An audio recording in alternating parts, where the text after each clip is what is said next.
Hi, I'm Walter Briggs. I'm 78 years old. When I walked into a convenience store asking for a night shift job, the manager didn't even hide the smirk. You can't even chase a cat, let alone stop a robbery. 3 nights later, I was staring down 2 armed men, and I didn't flinch. I didn't yell. I didn't panic. I just did exactly what the Corps taught me 50 years ago.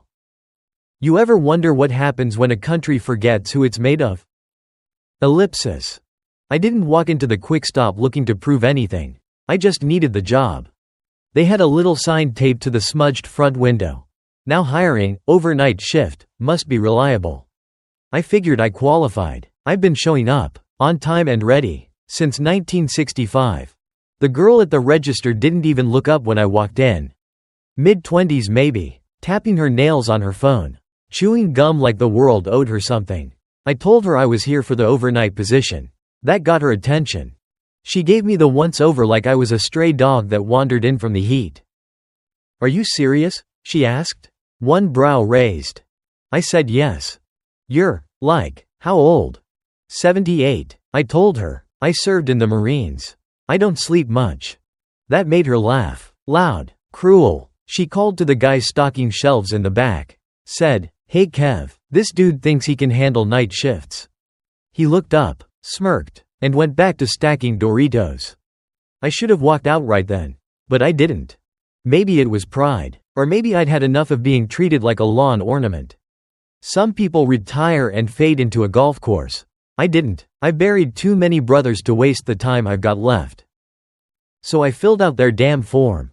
On paper. Because I still carry a pen. The manager, Luis, was younger than my grandson and just as cocky. Didn't ask much. Just looked at my ID. Said, "You sure about this, man? It's overnight. We get weirdos." "I've seen worse," I said.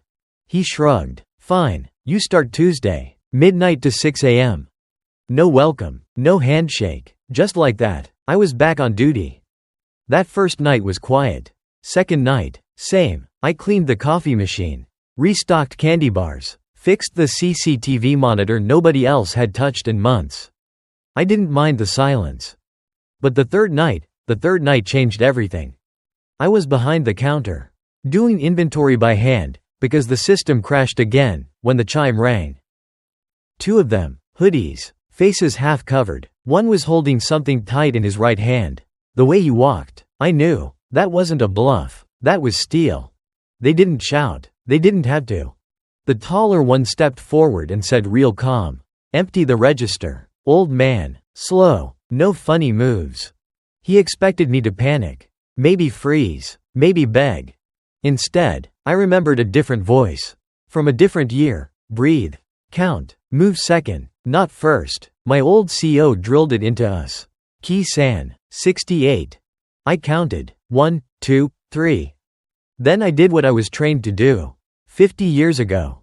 And when the first gunshot went off, it wasn't theirs. Ellipsis. It wasn't a kill shot. I didn't want blood, just a message. I keep a small Smith & Wesson in the drawer under the register. The company policy says we're not supposed to carry. But I've never been much for policies that get you killed. I pulled it clean, aimed for the floor near their feet, and squeezed once. The crack echoed like thunder through the quick stop. Bag of chips exploded off the rack. The lights flickered. Both of them froze. The tall one with the weapon cursed and stumbled back. His buddy nearly tripped over a soda display. "You crazy old bastard," the tall one shouted. I stepped out from behind the counter. Slow and steady, holding the gun low but firm. Not shaking, never shaking. "You picked the wrong gas station," I said, "and the wrong old man." For a second, nobody moved. Their adrenaline met mine in the middle of the aisle. Like a Cold War standoff. I could see it in their eyes. They weren't soldiers. They were kids playing at being dangerous. The shorter one bolted, just turned and ran. No loyalty. Figures. The tall one hesitated, maybe thought about pulling, maybe thought I was bluffing. So I gave him one more reason to leave breathing. "You ever hear of Ki-san?" I asked. He blinked, confused. I was 19, the night they came through the wire. I held a bayonet in my bare hand. "That scar?" I lifted my left hand just enough to show the white slash across my palm. Got that saving 6 men while taking fire from 3 directions. So believe me when I say, you don't scare me, son. He backed up slow, hands raised. Okay, man, chill, I'm gone. And just like that, he was. I waited 10 long seconds. Then 30. No sound but my breath and the faint hum of the cooler fans. I slid the pistol back under the counter. Picked up the phone. Dialed 911. Not for me. For them. The cops came fast. Too fast. Honestly, they must have been close. Luis showed up too. Ratted out of bed by the alarm system. He stormed in with bedhead and flip-flops like it was a crime I hadn't died in the line of duty. What the hell happened, Walter? He barked. I stopped a robbery, I said. With a gun? With training. The officers were young, polite, but cautious. Asked for my permit. I gave it. They asked to see the security footage. I pulled the USB. They watched. Their faces changed. I'll be damned, one of them whispered. You weren't kidding. Luis wasn't impressed. This is bad, man, he muttered. Corporate's not gonna like this. I shrugged. Corporate wasn't here at 3:15 a.m. with a Glock pointed at their chest. The shorter cop stepped closer. Looked at me. Really looked. He wasn't much older than my grandson. Sir, he said, you served? I nodded. 3rd Marine Division, Vietnam. He held out a hand. Respect. I shook it, firm. Back at home that morning, I sat on my porch. Coffee in one hand, local paper in the other. They hadn't printed the story yet, but word was already spreading. By noon, my phone was full of voicemails I hadn't heard from in years. Old friends, a niece I barely knew, even an army buddy I thought had passed. Funny how fast people remember you when you do something loud. But the silence between those calls? That's when the weight set in.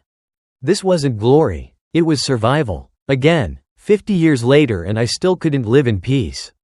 My neighbor, Frank, walked up with 2 beers and that half smile he always wore when something serious needed saying. You okay? He asked. I nodded, more or less. You know what's gonna happen now, right? I nodded again. The internet's gonna eat this up, he said. Old vet stops robbery. It'll go viral. Let it. You sure you're ready for all that? No, I said, taking a long sip, but I'm tired of being invisible. I didn't know it yet, but by sunset that day, someone from corporate would call, and they weren't calling to say thank you. Ellipsis. The call came at 5:41 p.m. I was fixing the gate hinge out back when the phone buzzed in my pocket. Unknown number. I almost didn't answer. Almost. Mr. Rollins? A crisp voice. Too clean. The kind that says, liability, more than, thank you. Yes. This is Carly from Regional. Rayleigh's Convenience Operations. Are you available to discuss the incident from last night? She didn't ask how I was. Didn't say she was glad I was safe. Just straight to the point. Like I was a broken vending machine she needed to file paperwork for. I kept my voice even. I already spoke with police and filed a report. We have the footage. It's concerning. Concerning, I repeated. You mean the part where your employee almost got shot? Or the part where I stopped it? A pause. Too long. Rayleigh's has a strict no weapons policy. Even for security contractors. I'm not a contractor. You pay me minimum wage and let me mop the entryway when the janitor forgets. Regardless, this is a serious breach. I walked to the edge of my porch. Looked at the street. Leaves blowing. Same cars parked as always. Life continuing, like nothing had happened. Carly, I said, I saved someone's life last night. You know what your policy would have done? Buried her. More silence. We'll be reviewing your employment status by end of day. She hung up. Not, we'll follow up. Not, thank you. Just gone. I stood there, holding the phone, wondering how the hell we got to this point, where doing the right thing still got you punished. Later that evening, Billy from the store texted me. You're trending. #night shift marine. News is calling. I didn't answer. Then came the reporters. They started calling around 7. Local news. Then cable. Then someone from a podcast I'd never heard of but apparently had 2 million followers. Luis didn't call. He never does when things get complicated. But I knew what was coming. At 8:15, I got another call. This time, it was from Jamie, the cashier. The one I stood in front of. Her voice was shaking, not scared, something else. "Mr. Rollins," she said, "I saw the clips. People are posting the security footage. The part where you stepped in front of me." I said nothing. I just wanted to say, "You didn't just stop a robbery. You stopped me from quitting." She let the words hang in the air. "I've been thinking about leaving town. Been thinking this place doesn't care if I make it or not. But you," she exhaled. "You made me feel like someone actually gives a damn." I looked out the window again. This time, the night felt different, still cold, but something warmer under it. "You matter, Jamie," I said. "Don't let people who've never walked through hell tell you how to live in peace." She sniffled. "Thank you." I thought that'd be the end of it. But just before midnight, my phone rang one more time. A deep voice. No introduction. "Walter Briggs?" "Yes. This is Sergeant Tomlinson, U.S. Marine Corps, retired. Saw the clip. Me and some of the boys from Post 214? We want to meet." "Why?" "Because we're tired of being forgotten. You reminded the country we're still here." And that's when I realized, this wasn't just a viral moment. This was about to become a movement. Ellipsis. By sunrise, I was famous. Not the good kind. Not the kind that gets a parade or a plaque. The kind that splits the internet in two. "Hero vet stops robbery," one headline screamed. "Armed senior vigilante breaks store policy." Another growled. Some folks called me a patriot. Others said I was reckless. One anchorwoman asked if I was a threat to young workers in sensitive environments. I wanted to throw the damn TV off the porch. Mid-morning, I got a message from Luis. It was short, cold. "You've been placed on leave pending internal investigation." Leave, that's what they call it when they want to fire you without saying it. I didn't reply. Instead, I drove to the store. Wore my boots, my old flannel, same jacket I wore in Nam. When I walked in, it went dead quiet. Jamie looked up, eyes red. She nodded, slow, like she knew I shouldn't be there but was glad I came anyway. Luis stormed out from the office. "You can't be here, Walter," he said. "This is still my post." Corporate said. "I don't work for corporate. I work for the people who walk through that door at 3 a.m. scared out of their mind to buy gas." "You're making this worse."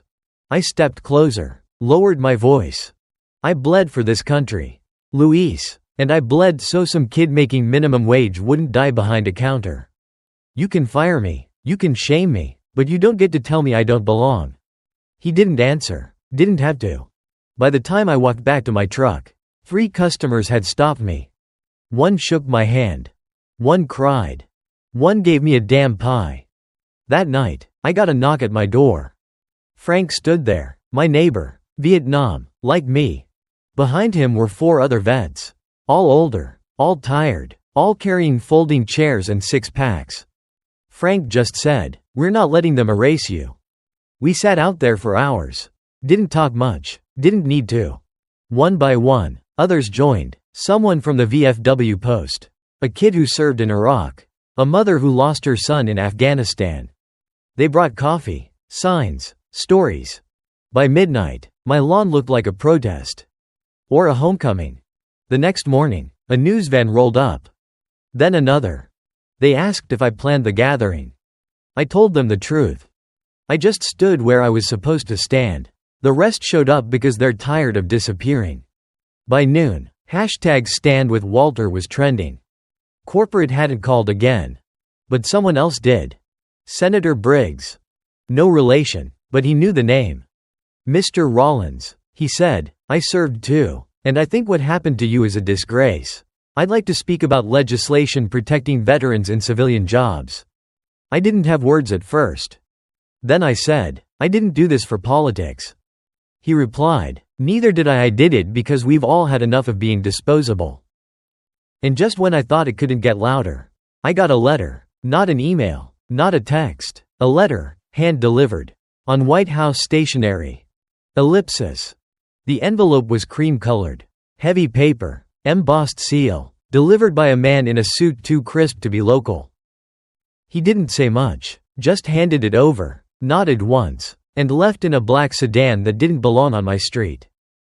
I sat on my porch with that letter in my lap for 10 full minutes before opening it. It started with 2 words I hadn't expected in decades. Thank you. The president's signature sat at the bottom. Real pen, not printed. It was short, acknowledging my service, my actions, and extending deep gratitude for continued dedication to the safety of American citizens. It also said, "We see you." That part hit harder than it should have. Frank read it first. He whistled low, passed it around the rest of the guys. "Guess we're not the only ones who remember how to salute," he said. The crowd outside my house wasn't a crowd anymore. It was a movement. Homemade signs, American flags, lawn chairs in rows. People honked when they passed. Some even stopped to shake my hand. Others just left notes. One read, "My father died in Vietnam. You remind me of him." Another, "I work night shifts too. You made me feel safe again." But not all of them were kind. One note, printed in bold caps, taped to my mailbox said, "We don't need gun-toting cowboys in our neighborhoods." That one, I kept. Because it reminded me why I didn't walk away from that job. Jamie showed up again, this time in plain clothes. She brought cookies, said she baked them herself. But I saw the store-brand box in her car. Still, I smiled. "You holding up?" she asked. "I've been through worse." "You always say that." "Because it's always true." She laughed, soft, then got quiet. "I'm quitting." I raised an eyebrow. "Not because of you," she added quickly. "Because of them, the higher-ups. They told me I had to sign a statement saying you escalated the situation." I felt my jaw tighten. "You didn't sign it, did you?" She looked at the ground. "Hell no." That night, I sat at my kitchen table, staring at an old photo. Me and my unit, 3rd Marines, mud to our knees, eyes too young to know how old we'd feel one day. That was the last time I'd felt this fire in my chest. Not anger, not pride. Purpose. At 11:43 p.m., my phone rang. Unknown number. Again. "Mr. Rollins?" Speaking. "This is Rebecca Holt. I'm producing a documentary. I think your story matters." I didn't say yes. Didn't say no either. She kept talking. "The country's split, but everyone agrees on one thing right now." Walter Rollins stood up. I stayed quiet. "Will you talk to us?" "I'll talk," I said, "but I won't perform. I'm not some damn symbol." "Understood. And one more thing." "Yes?" "Bring a camera crew to the quick stop." Pause. "The store?" "Yeah," I said, "I'm going back." And I didn't know it yet. But what happened that night at the store would change everything, again. Ellipsis.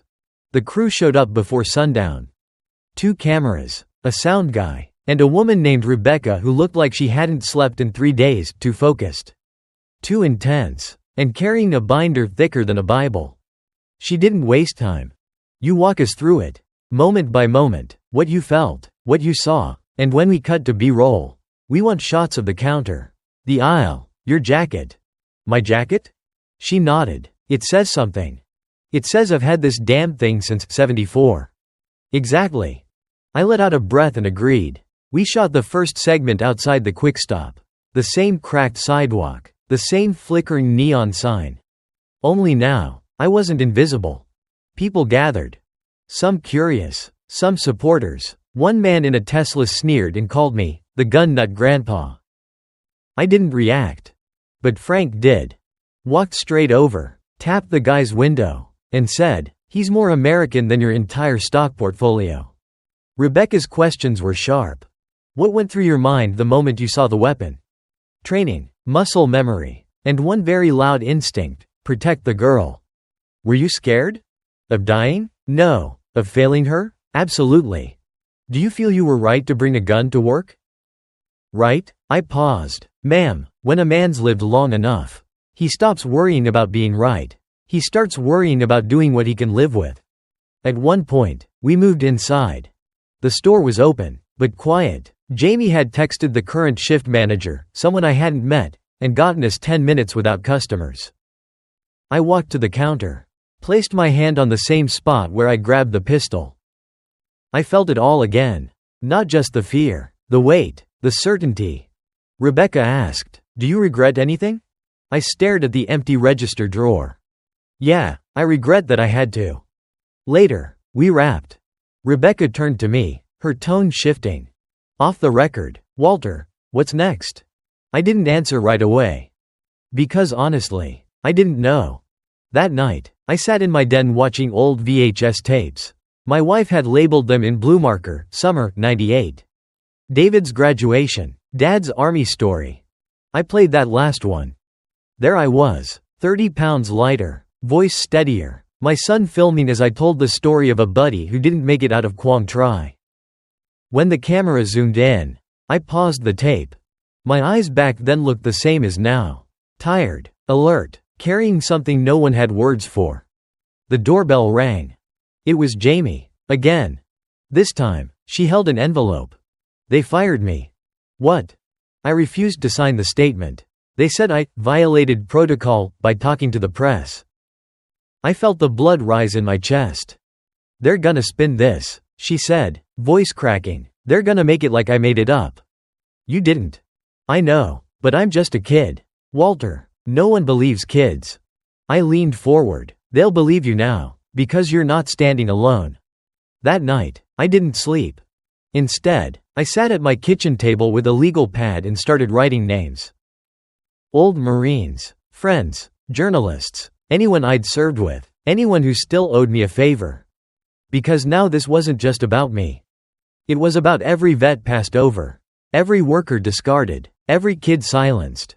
And the next morning, when I opened my front door, there were 37 people on my lawn, holding signs, flags, and one massive banner that said, "Rally for Rollins, we stand our ground."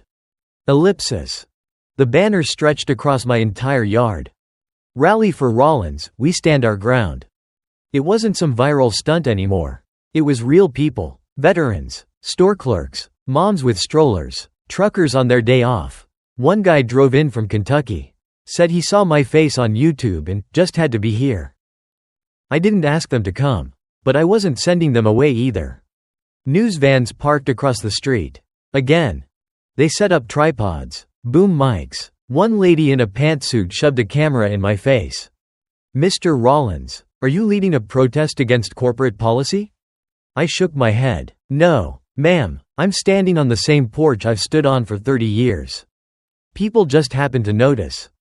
A reporter from DC pressed in. "You realize your story's being used in national debates now? About guns, about aging workers, about respect for veterans?"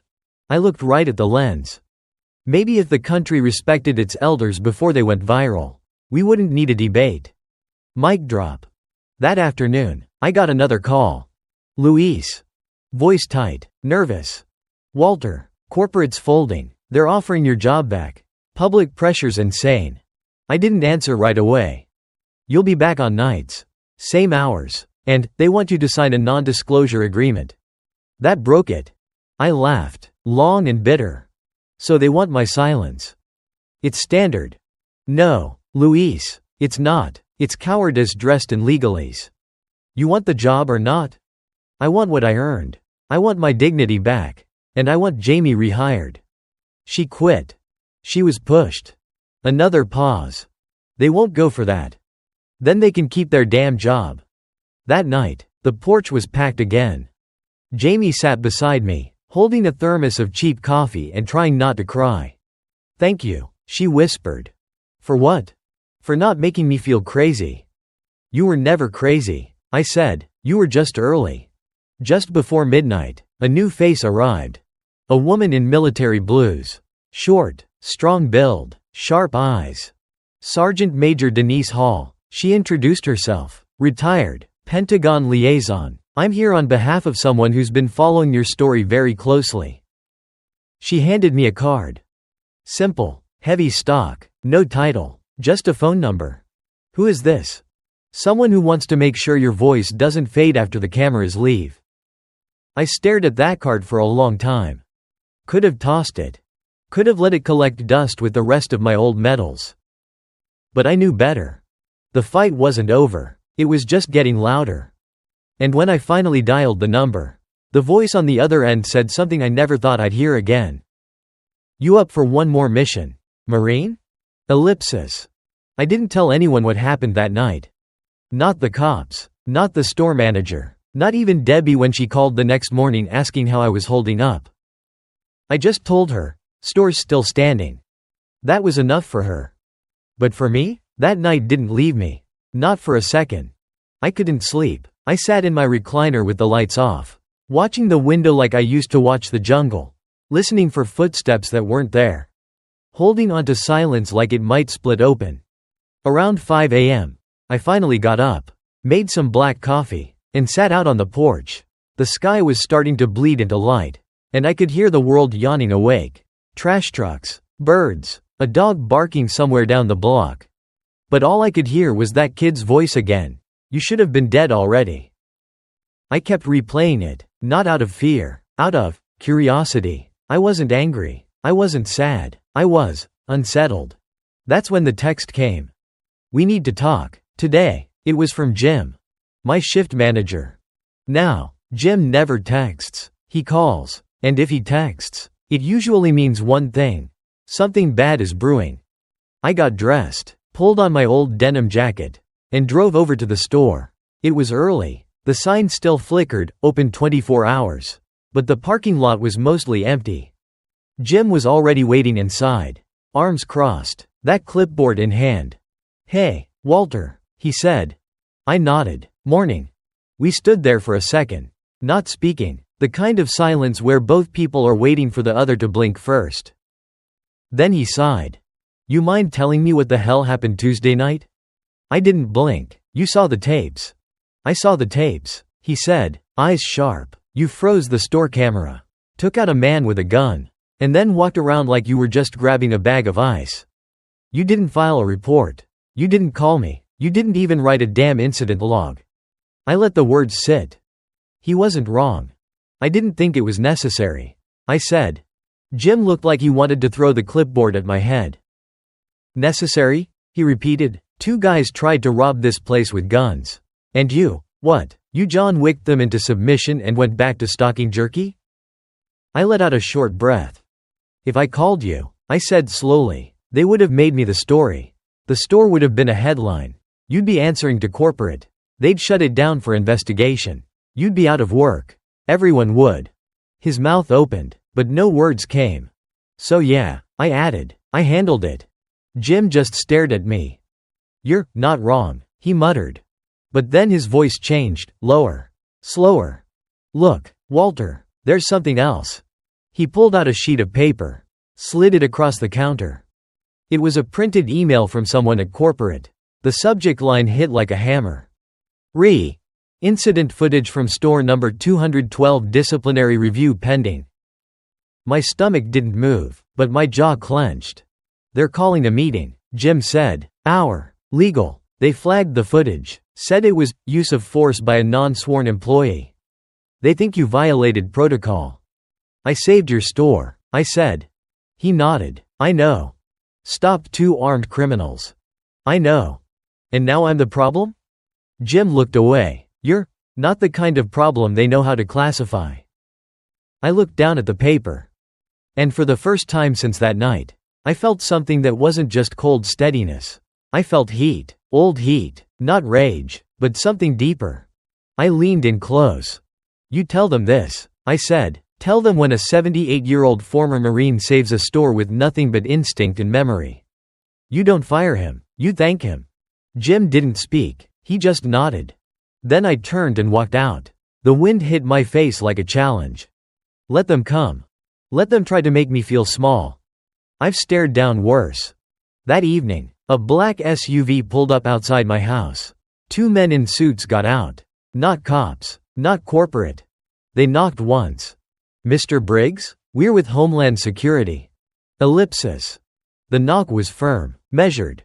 Not the kind of knock from a neighbor borrowing sugar or a kid selling cookies. This was official. I opened the door and found 2 men standing there. Both in dark suits, short haircuts, the posture of people trained to assess threat levels within seconds. One flashed a badge. "Mr. Walter Briggs?" "Yes. We're with Homeland Security. May we come in?" I paused. "Depends. Am I under arrest?" "No, sir, you're not, but your name's come up in several internal reviews and congressional briefings over the last 72 hours.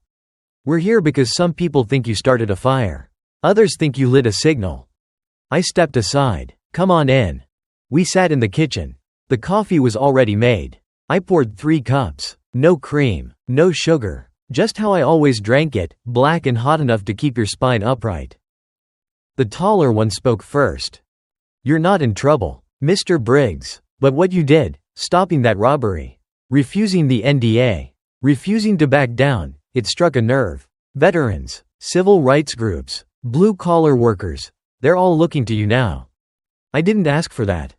He nodded. "We know. That's exactly why it's happening." The shorter man leaned forward. "There's going to be a hearing.